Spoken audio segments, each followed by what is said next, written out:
Another installment tonight in our series Drugged. The opioid epidemic is the worst drug crisis in the history of this country. Every year, drug overdoses kill more people than the entire Vietnam War, and the vast majority of those are caused by opioids, as you well know by now. But in a twist on past drug epidemics, opioid abuse is directly caused by American medicine.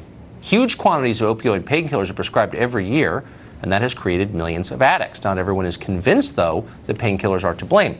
Dr. Steve Stanos is president of the American Academy of Pain Medicine, and he joins us tonight. Doctor, thanks for coming on. I appreciate it. Thanks for having me, Tucker. Thanks. So at the very nascent stages of the current disaster, this epidemic, your organization, along with another, released this statement, and I just want to get your take on it now, 21 years later. And I'm quoting, "Studies indicate that the development of addiction when opioids are used for the relief of pain is low. Furthermore, experience has shown that known addicts can benefit from the carefully supervised, judicious use of opioids." In light of everything we've seen in the past 21 years, what do you think of that statement? Well, I think we've learned a lot over the last 20 years around pain management. Going back to that statement, it was stated that the risk for addiction was low. I think over time we've seen that there is a risk for addiction with patients, and it's still a problem, but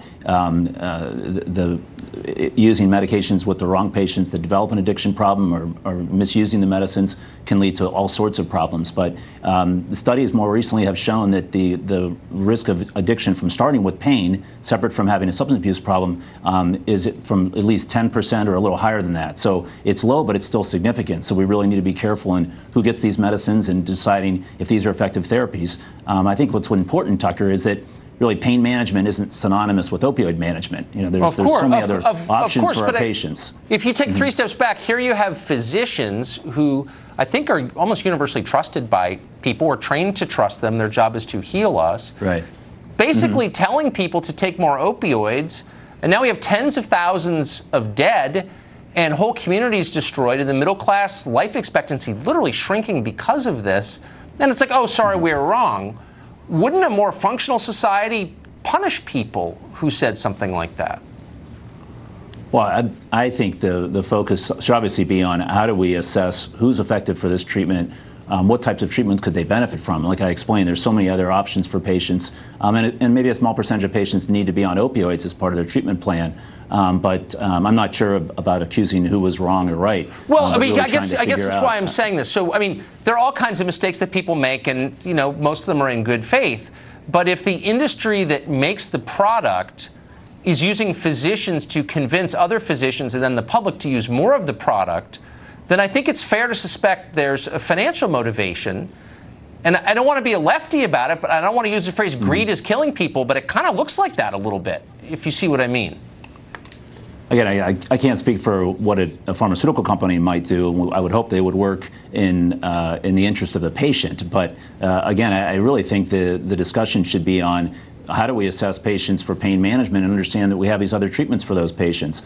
And if they do develop an addiction problem, what are the resources for those patients? So I think really we need to expand our understanding of pain management and you know, kind of deal with the patients who are suffering. And we have a significant millions of patients with chronic pain, and they need to have their pain treated effectively. Of course, and again, I'm not implying that they all need to be on opioids, and there's been a lot done to kind of decide and do a better job of stratifying patients, deciding which patients are at risk, which patients aren't. How do we monitor patients better? I think that's where medicine is going, and hopefully from that, that's going to help at least from the prescription side, see a reduction in the deaths related to opioid prescriptions. But now, I wonder what you thought. But hold on, I wonder what you thought over the past 15 years, or what the manufacturers thought when they saw it. Of course, they know where their product goes, so they did see it. That there were counties in West Virginia and Kentucky that were getting, by a factor of, let's say, 10, more opioid doses than they had people, wildly disproportionate to any conventional human need. Clearly, that's feeding a raging addiction, a social disaster, and they didn't do anything about it. Like, where were you when that was happening?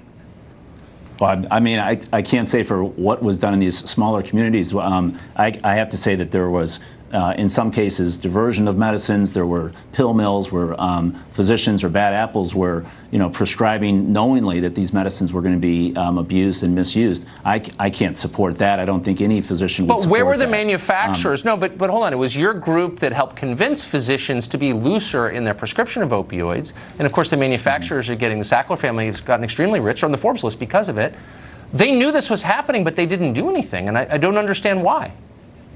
Well, I think I would maybe correct that as that our group, the American Academy of Pain Medicine, other pain associations and physician groups, the American Medical Association, have been supporting, appropriate management of chronic pain. And again, whether that includes opioids or not. So our goal has always been to assess patients. There's a number of different strategies that physicians can use to, help monitor patients to see if they're taking their medicines effectively. I get it, but if you're suggesting that people use opioids in ways that they didn't before, and that's what the statement we read suggests, isn't it incumbent upon you to see how that turns out?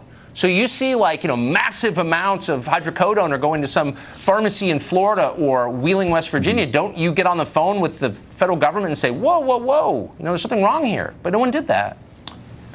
Yeah, Tucker, I'm not sure what happened at the federal level or at the state level to, to kind of be more aware of this criminal activity that was going on around that. Again, our focus was really and has been to really push for better treatment of chronic pain. Okay. Doctor, thank you for joining us. I appreciate it. Thank you, Tucker.